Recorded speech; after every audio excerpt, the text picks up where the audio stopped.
Hey friends, welcome to my channel. This is Loli. First of all, I want to thank you for all your support. You guys are awesome. I'm almost at 500 subscribers and I'm hoping to meet that goal today. So here we go. DIY number one. For this, I'm using this picture frame I got from the baby section at DollarTree.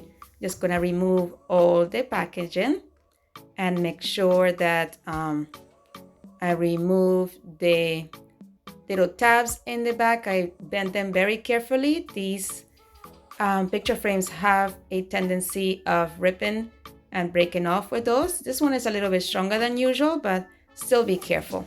So the first thing I do is remove the back end from there, remove the paper, and remove the divider and the glass. The glass, I'm not sure whether or not I'm going to use it just yet. I might not. Let's see how it goes. So first of all, we are going to prep the back end right there. First, when I touched it for the first time, I thought it was dusty, so I figured let me just vacuum it off. Once I did that, I passed my hand on it again, and for some reason, it still felt dusty.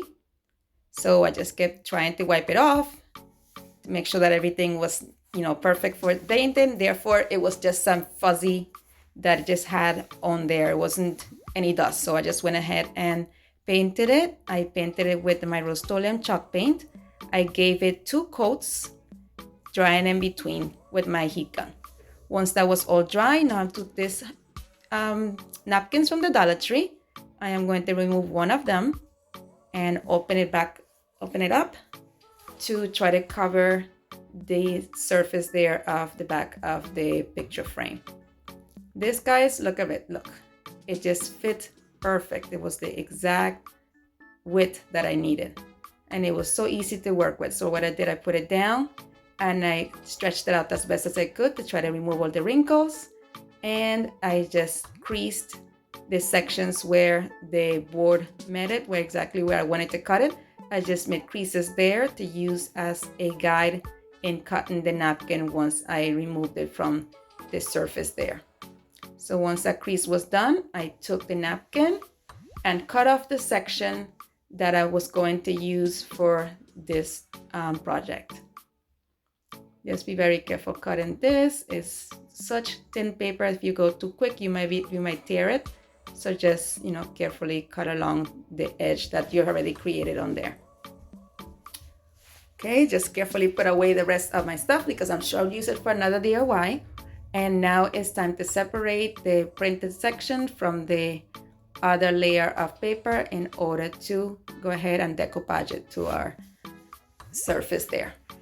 So again, I made sure that everything fit perfectly, that I cut it properly. I did cut it a little bit bigger just in case, so I had room for error. Now that everything is set, I took my high gloss, that Mod Podge there, and squirted it onto the board there. I try to work in small sections so this doesn't dry up too quick. So I just did it not too much, like not, super thick, but thin enough that it will create a little bit of creasing. I do want the surface of the tissue there to be a little bit crinkly, so it just has like a texture to it. So I just make sure to put like a medium amount there and make sure that any of the little gooey pieces from the Mod Podge went away. Now I placed it down, making sure everything is straight. I'm using the line in the bottom there to guide me, and then I start smooth everything down, working in small sections and just very gently, like tapping and rubbing at the same time, but very gently. Once that section was done, I bent over my paper the opposite way, and I am applying some more of that Mod Podge to the area. Again, working in small sections, trying to expand. I put a little bit too much, so I just run it forward a little bit more so it will cover a little further out into the board there. So just keep putting it down and tapping it very lightly down and just keep rubbing it. Make sure that it's not too wet, just a generous but not too generous amount. The key here is to keep tapping instead of rubbing too much. So just tap and slide your fingers, tap and slide your fingers, and that's the easiest way to do it. And just make sure that every little inch of the surface you're putting your napkin onto is completely saturated with your Mod Podge there, so you're able to not have any bubbles or any areas that were dry and will be lifting up later on your project. This is so satisfying, guys. Even, you know, watching myself do it is so satisfying. How you can see how the napkin like comes alive. The colors become even more vibrant when they become when they're touched with the decoupage. You can see the blue is so vibrant. You can see the details more. So, you know, in order to seal it up, I'm going to do the same thing in the top. I'm not waiting for the decoupage to dry because I am going for that wrinkly look, and this even intensifies that even more. So just keep going at it, tapping and rubbing, making sure that everything is being tacked down, but it also has a little bit of a wrinkle to it. I really wanted to go with that decoupage effect there, that little wrinkly thing. Nothing perfect, just nice and textured. I really like the texture on this. I loved how it came down. Just keep going and going and going. This is so satisfying to me. Just make sure that you do remove your little areas in which the decoupage clumped up, so you end up with a blob there in the middle of your project. So yes, just keep on going, and after we are done sealing this in, we are going to be letting it dry.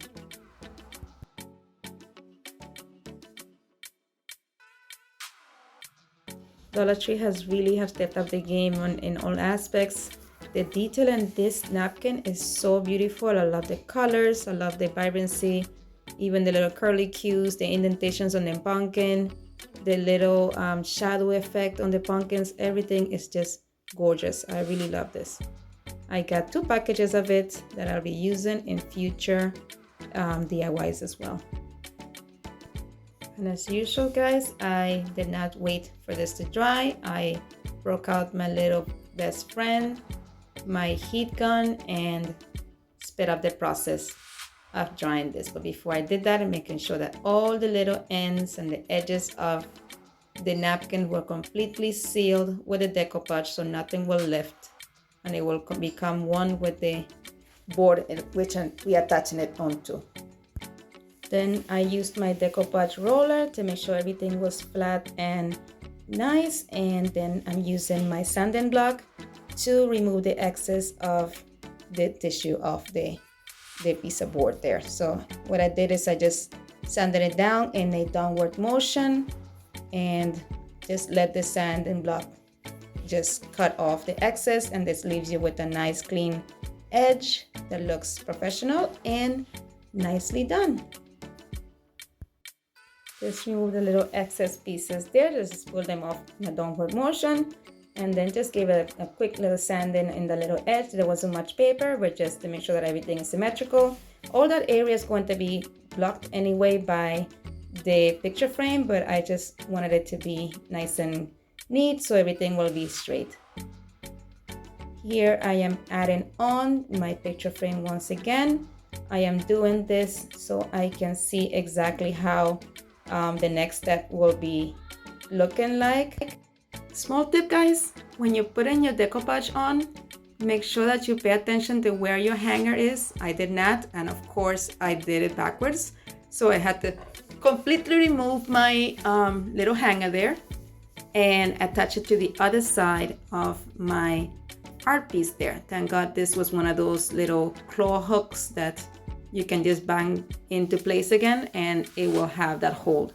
So I just removed it from the other side, took off the little pieces of board that came off when I pulled it off, put the back end back on in a flat surface, and just use my little tool there to bang it back to place so it will grip onto the MDF there, and good as new. That's all we needed to do. If you have a hammer, I'm sure that will work better, but I did not have one at the time near me, so I used what I had.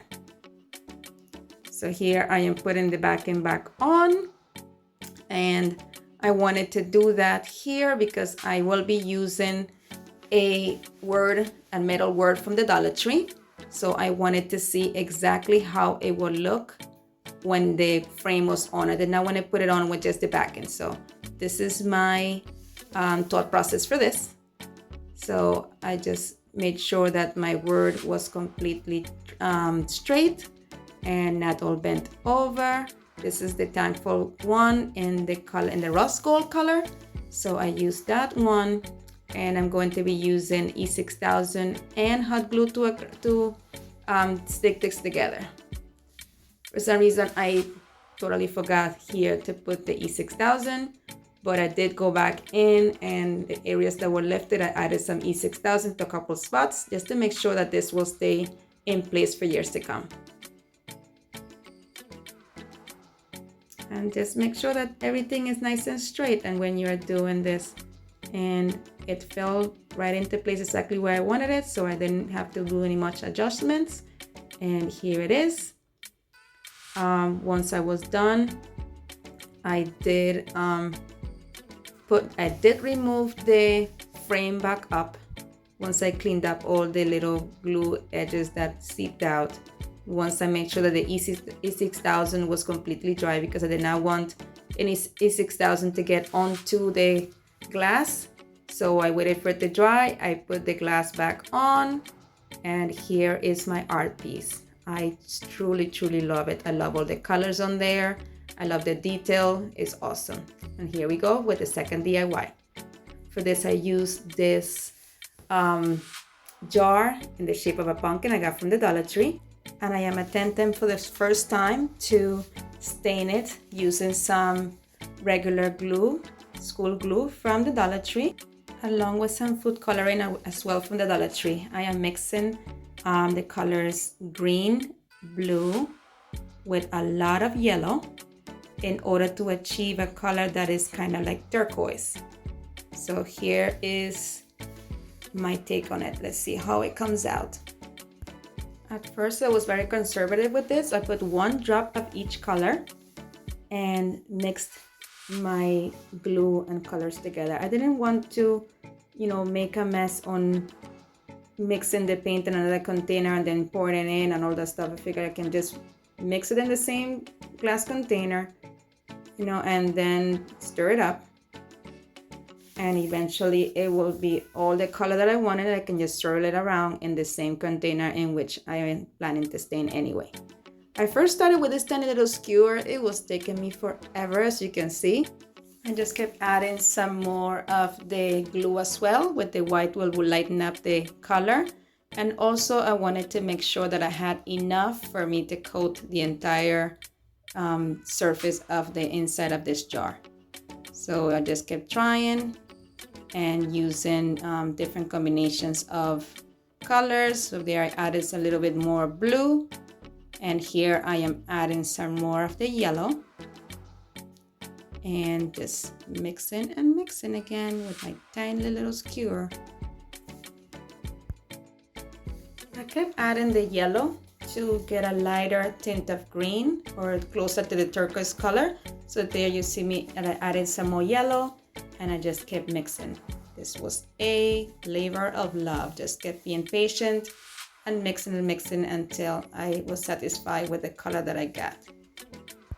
Here finally I break out the big guns, and I took a larger popsicle stick, and I used that to make sure that I evenly mixed up my color, make sure that I had the perfect shade that I wanted. With this, you do want to go a little bit darker, because once you do all the other steps that are coming after this step, your color will be a lot lighter. However, this color was still too dark, so I kept adding yellow until I was a shade or two darker than the color that I was hoping to get as my end result. Mixing went a lot quicker with this popsicle stick. I made sure to get the color off of every little groove within it, so I had a pretty smooth and even color within this mixture of glue and food coloring. So I just keep mixing and mixing and mixing, and you wanted to keep it the consistency that the paint is in. I saw a couple of tutorials of people doing this before I attempted it myself. I got 3 different takes on it, 3 different instructions on how to do it, and I found this to be the best advice, to not to dilute your paint or your decoupage, or I'm sorry, Mod Podge mixture. Just mix it straight up with your food coloring until you achieve the color that you want, and just swirl it around like I'm doing there.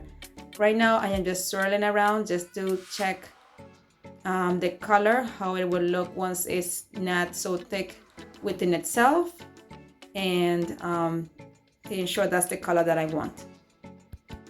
At this point, this was starting to look like a green pepper to me, but I just trusted the process and I kept going along, just making sure that every little area of the inside of that jar was completely coated. Try to avoid any kind of bubbles, and I just kept swirling and swirling around until everything was nicely coated. I don't know that sunshine there, guys. It was a very nice day this day, and it was just coming through my window, and you know, every time my big head wasn't covering it, you will see all those rays coming in. But here I am doing most of the coating. Everything is mostly coated. Here I am working on the rim, the outside rim, or actually the inside of the rim, in order to have that coated as well. I wanted to make sure that everything was even, just in case. So I used the help of the popsicle stick to spread the paint or the glue through the entire ring area, and trying to avoid it from dripping out when I was trying to use the paint that was left within the jar. I actually did pretty good. I didn't have that much excess, but it was very thick and it was coated nicely as well. So we are going to just make sure that everything was coated properly, and this takes a little bit of time, but it is fun to see how the color just goes around, and I don't know, it's just fun to watch. Once I was done, I placed it in a cookie sheet with some parchment paper and some paper towels, and just let it drip, and the excess to be soaked up by the paper towel. What I did next was paint these 2 items with my white Rust-Oleum chalk paint. I gave him 2 coats of paint using my brush, and just making sure to be very generous. And with the glass, I didn't do Mod Podge before. I totally forgot about that step, but that is quite fine. You know, I had done it before, and it just sticks for me for some reason. Chalk paint sticks to almost everything. So I gave that a nice coat with my Rust-Oleum chalk paint, and what I did was dry them in between using my heat gun. Here I wiped off the end of the glass candle holder, because I will be sticking this using some E6000 and hot glue, and I want that to be straight glass onto glass without the paint being in the middle, impeding any kind of adherence. So here I am drying everything. The metal and the glass dry pretty quickly, and I sanded in between my coats and gave it another coat, but I did the second coat using instead a little sponge. I wanted to give this a kind of a ceramic-y or cement kind of look to it, and then I wanted to have all the streaks of the paintbrush, and I found this to be the easiest way to avoid that, and also give it a subtle texture as well. I gave each piece, the cover and the candle holder, a total of 2 more coats of paint using the sponge. And of course, if you can see there, as usual, I have an accident while I'm crafting, and I dropped my paint sponge. Thank God it didn't get all dirty or anything. but I did have to clean my floor after that. I did not want to have any stains on my floor. And here comes my bestie again, my impatient tool to help me dry everything quicker, and so I can go in between coats a lot faster and smoother. And here I am doing the second coat I was telling you guys about of the chalk paint, using this stippling technique with the little sponge, just to, you know, hide all those little streaks that the paintbrushes tend to leave on glass. Now this part was fun. I took a skewer and held the top cover of the jar with it, and used my heat gun to blow it, and look at that. It's spinning! It's spinning, friends, it's spinning! It was so much fun. I just kept doing it. It was dry already, but I just kept doing it to see how long it would be until it actually fell. And it didn't. It stayed there for a while. So it was kind of fun. And then my daughter and my son were like, "Oh, mommy, look what you're doing." I'm like, "Yep, it's pretty cool. We enjoyed this." And everything was nice and dry. And for the next step, we are sealing everything with our Mod Podge. I use matte Mod Podge as usual. And what I did is I added a small amount to the top of the cover, since I was going to Mod Podge it anyway. And I used that little dab of Mod Podge to apply onto my candle holder. This is just sealing all my chalk paint, make sure that it doesn't wipe off, it doesn't scrape off, just to give it a little extra layer of protection. And I did that all around of both the candle holder and the cover of the jar. I gave the jar 2 coats. I figured this will be more of a, you know, opening and closing more. They might get more wear. And of course, my heat gun again, making sure everything is dry. Just here, be very careful because the Mod Podge can easily bubble up, and we know you don't want to do that. And we are having more fun with this spinning hack that we just found. This was pretty fun. I don't know. I'm like a kid sometimes. I really enjoy this part of the craft. And now we are going to attach our candle holder to our pumpkin.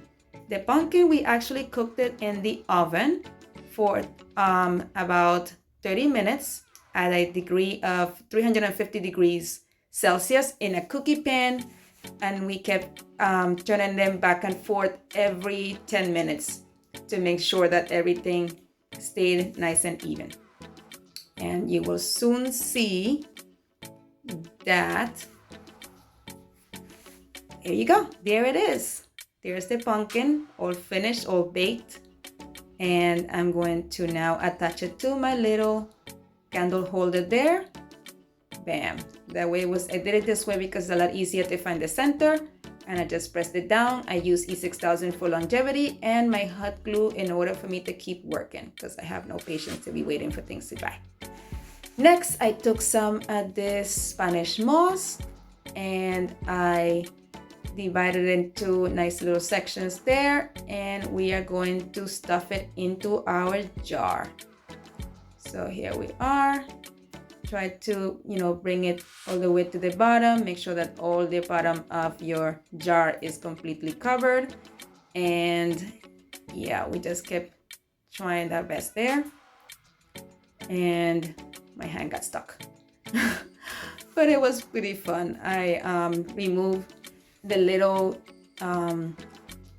alligator clip off one of these pumpkin from the DollarTree. And we are going to add some lights as well. Before we add some lights though, I want to use some of this little fall filler that I also got at the DollarTree. It has tiny little pine cones and tiny little pumpkins. I love the tiny little orange pumpkins. I think that is new. I do not remember seeing that last year at DollarTree. So I really, really love that.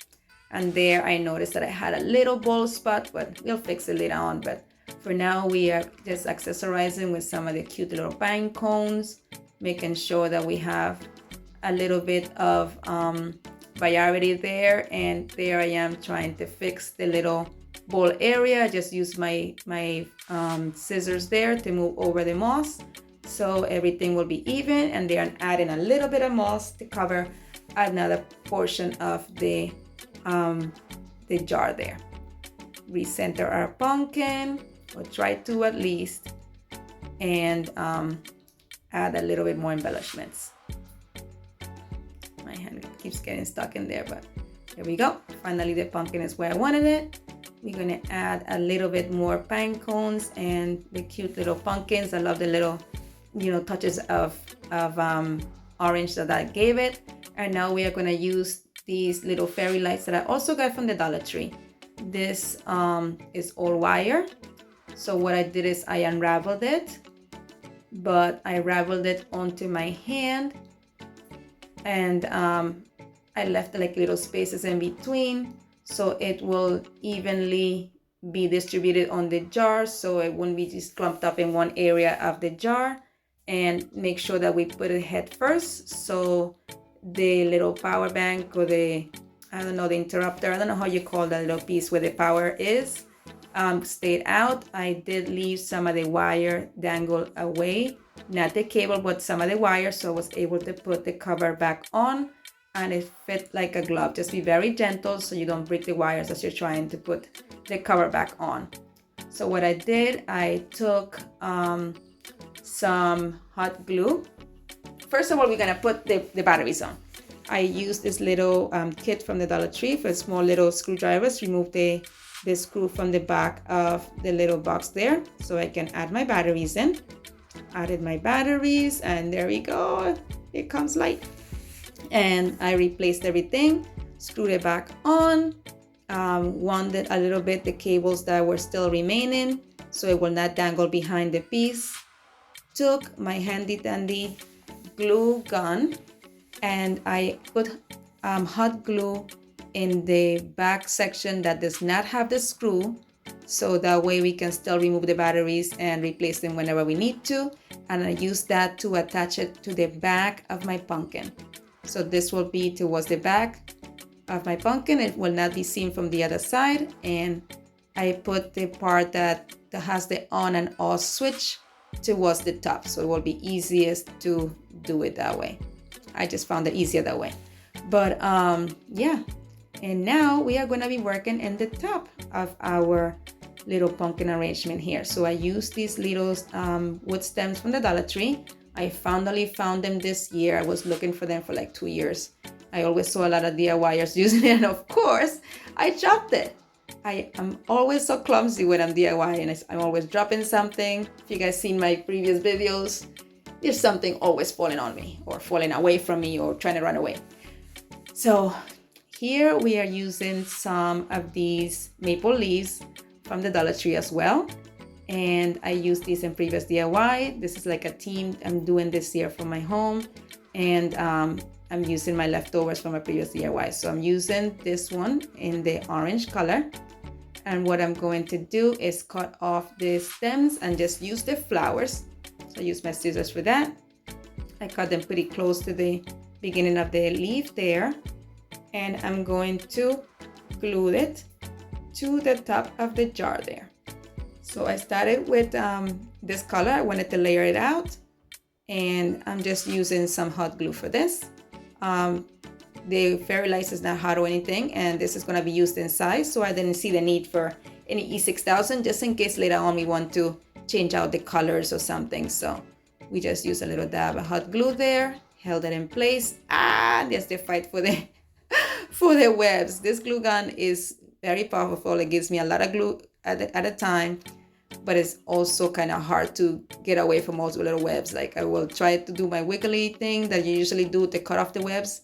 It just doesn't work with this glue gun unless I press it down and, try to squeeze it off. But it just doesn't work for this. I didn't want to scratch my surfaces, so I just worked with it. And here I am trying to make sure that those leaves did not just flop down and lay there. I wanted them to stick out a little bit. So I try to do that. And now I'm going to add some of the blue ones as well. Here I'm like, okay, should I leave the stems? Nope, we need to take those stems off. So I cut them off again and added a little dab of my hot glue and put it on there as well. It's kind of like a little bit offset from the other color. And again, more webs. Look at all the webs. Oh my gosh. Anyways, I just, continue adding the little leaves on top. I did like how these two colors play together. And once I was done layer them, I used my stem there to prop the leaves up.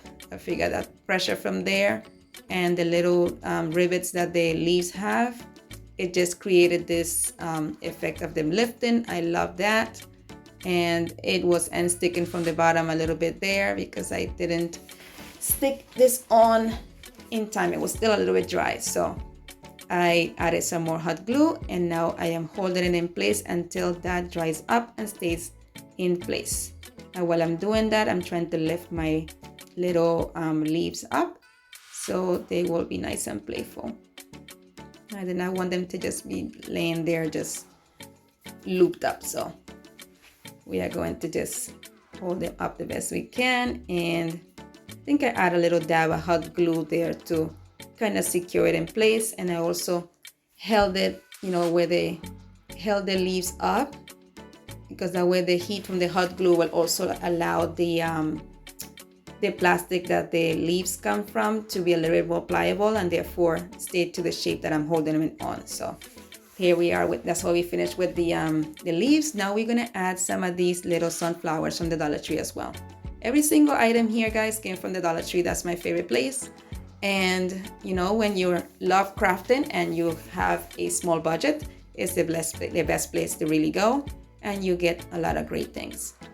So here, what I did is I took the flower off and then I snipped the little section there where you usually put the wire on, added a little dab of hot glue to the back of that little flower there, and I just placed it in the little area there where both of the leaf met the little stem there.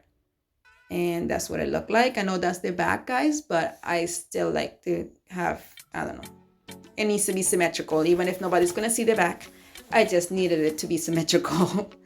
But I did this exact same thing on the other side, and you'll see it as soon as I put it on and I turn it around. I really, really love how this came out, guys. I'm in love with this. I was staring at it forever, and I just can't wait for you guys to see it. This just came out so cute. I know you saw it on the thumbnail, but I don't know. I just can't wait to actually tell you, here's my finished product. Anyhow, this is, what I had so far. I wasn't sure if I wanted to add any more, so I just kept thinking, okay, is this good enough? Is this, all she wrote? So I just kept looking at it and thinking, and it just felt like there was something that needed, a little bit extra because, So I said, you know what, we need a little bit of texture, we need a little bit of rusticness there. And guys, if you're enjoying this, please don't forget to subscribe, like, comment, just let me know that I'm doing a good job. I'm trying to do my best here, and I truly appreciate all feedback you can give me. And here I'm using my antique wax to just, accentuate all the little rivets on the glass candle holder there. So I just wanted to make sure that you can see all the little rest edges. So what I did, I just put a tiny amount of my antique wax on the tip of the brush, and I just passed it on the little ridges that were sticking out along the entire candle holder. This was so satisfying. It's like all flat all of a sudden, and then you see it, it has so much texture and character just by, showing the details of the shape of the glass candle holder. I just feel like it just gave it a whole new level of cuteness. I don't know. But yep, that's what I did for every single raised area on the candle holder. And I didn't put too much antique wax. I just dabbed in a tiny bit and then dabbed it again to thin it out. I just wanted it to look kind of like it was maybe a metal candle holder that had a little bit of rust to it. And I wanted all the little ends to be noticeable. And there you can see that I achieved it. I am so proud of this piece. I really am. And yeah, I just kept doing that. Kind of like putting a little bit of blush on the candle holder just with the antique wax, and just kept going until I was happy with it. I did that on both the candle holder as long and along with the also the top here of the jar. So I also wanted to see the jar look like it was a little rusty. So I just went around the ridges there on the sides of it and just, you know, slided my brush alongside it so it would look like a rusty little cute pumpkin. As I was applying the antique wax, I was making sure that I didn't, you know, mess up my flowers. So I just kept lifting them up and adding more. And this goes my son saying goodnight.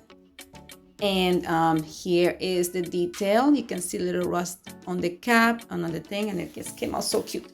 And then I used this ribbon that I found at, I want to say Michael's, doing clearance for Easter. And I thought that it just matched perfectly with the flowers and the top of the pumpkin there. So I wanted to create a bow to go with this, because embellishments, embellishments, embellishments, I love. First, I've thought of putting a double layer bow, making a bow out of this color and making a bow out of a burlap, what do you call it, ribbon on top of it.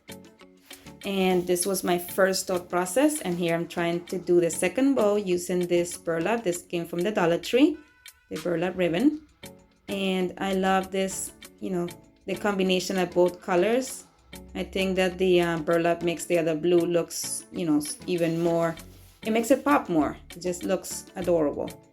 But I didn't like that take. So I said, you know what, let's try making this one bow or one ribbon. So I added on the burlap to the middle of my blue ribbon there.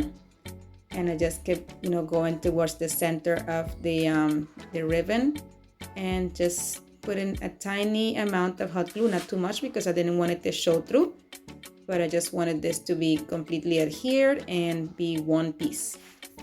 Once everything was nice and dry, I went over to make my little bow. So I got a lot of stuff all stuck onto my plastic there. But anyway, once I got it all unstuck, I did a little awareness bow and walked it into each other, like cinched it in the middle slowly and made sure that it was long enough and big enough. And once I was happy, I used a little clip that came from the pumpkin to hold my bow in place. In the meantime, I went over to get a little piece of jute so I can tie my bow and be done with it. So I cut a piece big enough to be able to do a double knot. Created my double knot. But before I tightened it, I wanted to make sure that everything was straight, that my tails were looking the right way, that everything was nice and neat. So I made sure that everything was the way that I wanted it before I made that knot tight. So here I'm tightening it. I'm going to do another I guess not. I did not do another knot in this one. Only one knot because I didn't want it to protrude. So I just secured it with a little bit of hot glue once I cut the ends. And now I'm going to be dovetailing my ends. So what I did, I folded it in half and I cut it in an upward motion onto towards the top in order to create my little dovetails there. And I did it in both sides, making sure that both of the tails were even. There it wasn't quite, so I had to do it another little clip, but I always rather be a little bit too long and not too short. So here I was happy with it. So now we are trying to figure out where we put in the bow. First I thought it was going to be at the base, but I didn't quite like it there. And I like the top, so I just put it at the top of the pumpkin, attached it with some hot glue. So there it is. Make sure that it's all dry and make sure that I put it towards the front of the bow of the pumpkin instead of the side or something, because we do want to hide the little power bank. And here I finished my bow by taking one of those tiny little pumpkins and gluing them right to the middle of my bow there. Just a little orange pumpkin from the little fill-in kit there we got from the dollar store.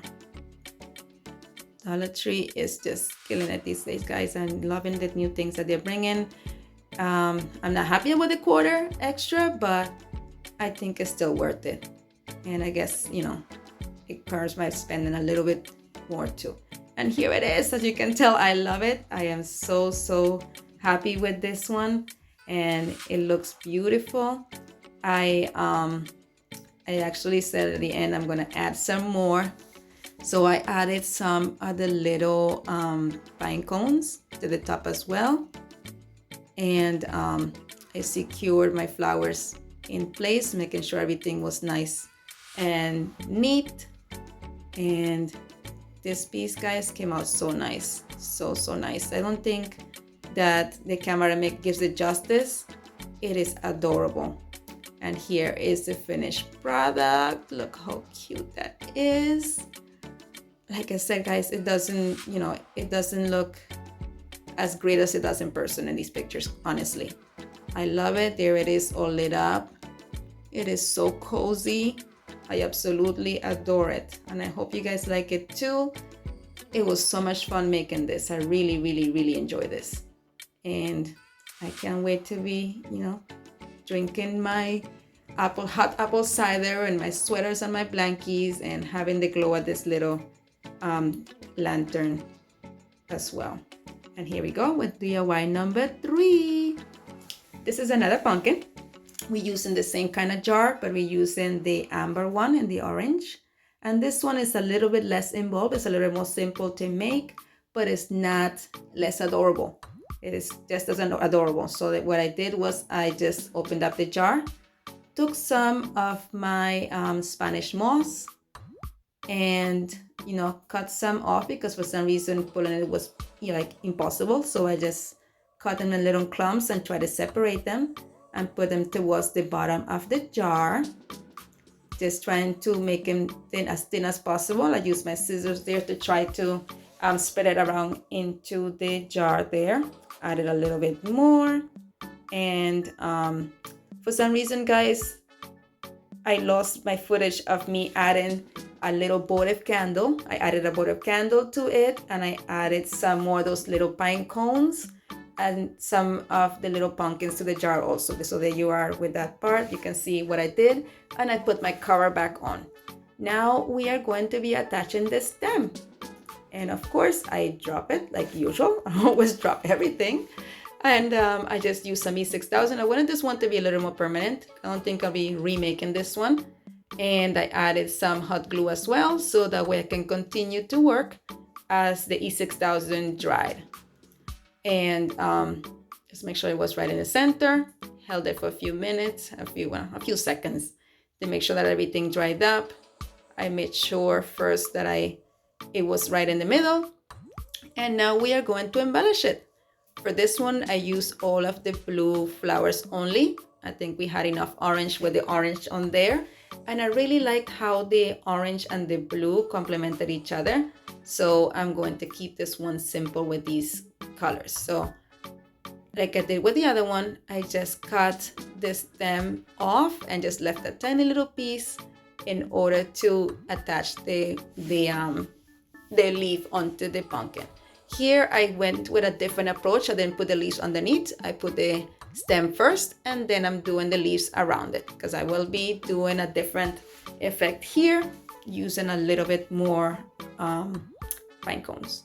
So we are attaching our flowers. I like to use, you know, side to side, make sure that they are symmetrical. Added a little bit of hot glue when I was happy with the placement, and put it down, held it in place until my hot glue settled. And here I'm attaching my first pine cone. This is a nice long one. It is so cute. I love this little these pine cone bag thingy, scatter, or whatever you call it. I will be getting somewhere if I see them in the store. I think I used pretty much, I think I got 2 little packages and I used them already. So yeah, this is cute. If you see it, get it. It is cute for these little arrangements. So here you see me adding some more. I believe I added some pumpkins. And I'm sorry that you can't see what I'm doing in the back there wish I had a better angle, but I'm using another little pine cone. I am getting my hot glue and attaching it to the other side of the arrangement. Just trying to, do things symmetrical. Again, trying to, for this to be so cute. I love it already. I'm not even done, and I love it already. It's so adorable. This is another one that you cannot see its true beauty through the camera. It's just, in person, it's so much nicer. And I'm adding the tiny little orange pumpkin right attached to the little base of the stem, and I attached it in a way that they will make the leaves kind of stand up. There you can see it. So just using it as a prop and as a decoration. So, it's always nice when you have dual jobs or dual role things here, when it's functional and it's cute. So I'm adding here some more leaves, and again, the strings from the hot glue, but I do love the hot glue gun. It does melt so quickly, and I love the fact that I don't have a cable attached. It is a little bit heavy, but it also puts out a lot of glue, so I love it. Here I'm putting more pine cones, more pine cones. They are so cute, and they also smell, so they, again, dual functionality.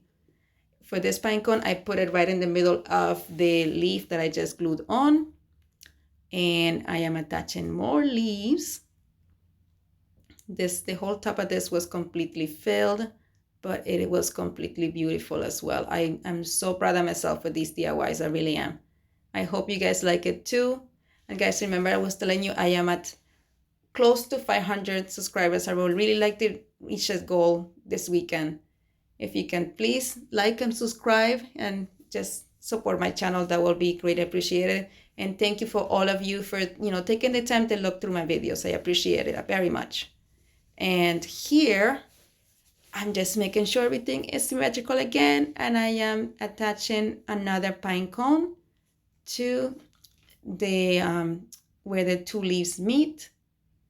Again, trying to achieve that whole standing up leaf effect. So I just use the pine cones to help me do that, and also embellish the pumpkin. This was so cute. So cute. I'm sorry guys, but I just love it. And I'm pretty much done with that part. So now it's time for lights on. So I'm just taking the candle and turning it on. Let's make sure it's nice and straight. And we are going to put the cover back on. And here we go, guys. This is the finished pumpkin. I love it. And here it is all staged. And I just love the glow. Again, the motif was also DollarTree. Every single item in these DIYs with DollarTree, except for the one ribbon that came from Michael's. And that was not very expensive either. I got it doing clearance. I think I paid like, I don't know, I think it was like $1.89 or something like that, but that's it. And here, guys, are all three of my DIYs, which are so adorable. I hope you guys love it. I really poured my heart into these. They are a pride and joy, really they are. I hope you enjoyed it too. Thank you as always for stopping by, for all your encouraging words, for just simply subscribing, liking, commenting. You have no idea how happy it makes me each time I see a comment or a like or even a view. So thank you so much from my bottom of my heart. Have a great day, and as always, stay well and stay blessed. Take care.